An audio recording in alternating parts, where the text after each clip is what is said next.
Hey, 8th graders, Monday, May 4th. Today and for the next couple weeks, we're going to be reading about the 12 Caesars that start the Roman Empire. And uh, today and tomorrow and Wednesday, you're going to be reading about Caesar Augustus and Caesar Tiberius. The link, again, is going to be in your lesson plans. I'll also put it in this video so that you can link to it both places.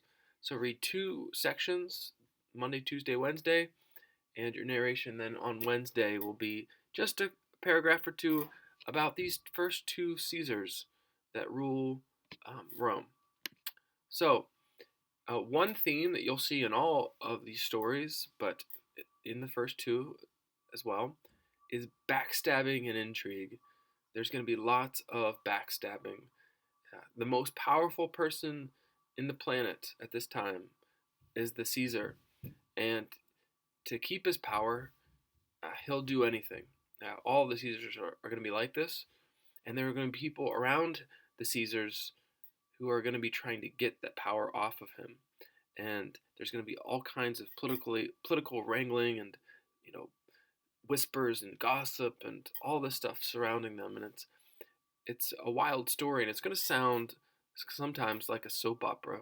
Um, and uh, the book, The 12 Caesars, is where we get most of our information from at this time period. That's by Suetonius, and um, there's a picture of him right there of the book.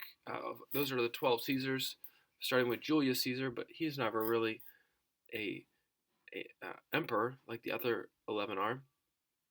But all of them are going to have uh, just a tough time staying in power.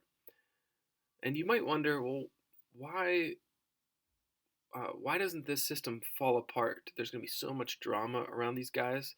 You would think the whole government would just fall apart, but Rome actually is doing fine during all of this, and that's because Rome was really good at bureaucracy. They were good at managing people, and even though all this stuff was going on, the common person wouldn't have known anything about it.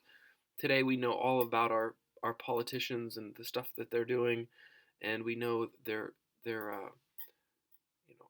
all their gossip, but they wouldn't have known.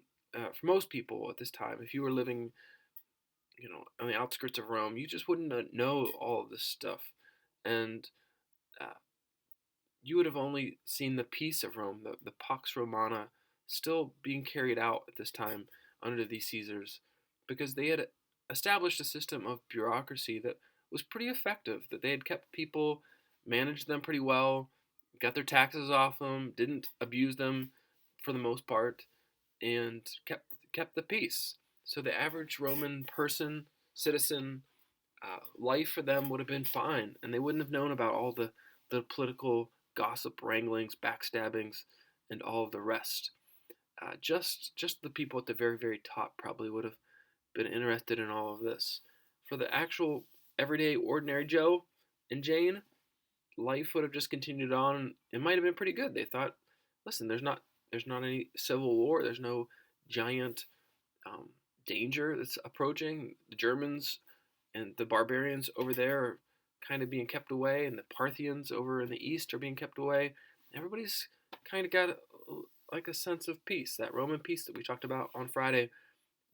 And so while you hear these wild stories, know that probably for the average person, life was okay, um, or at least it was better than previous times.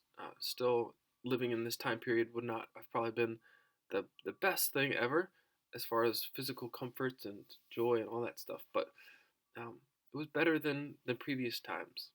And of course, you're going to be reading about Caesar Tiberius, who was the Caesar who um, is ruling at the time of Jesus' death. And there's an interesting story in his chapter about Jesus and what he may have known about Jesus at this time. And I'll leave you to read that, and we'll talk about it on Tuesday. All right, guys. Happy readings. See you. Have a good Monday.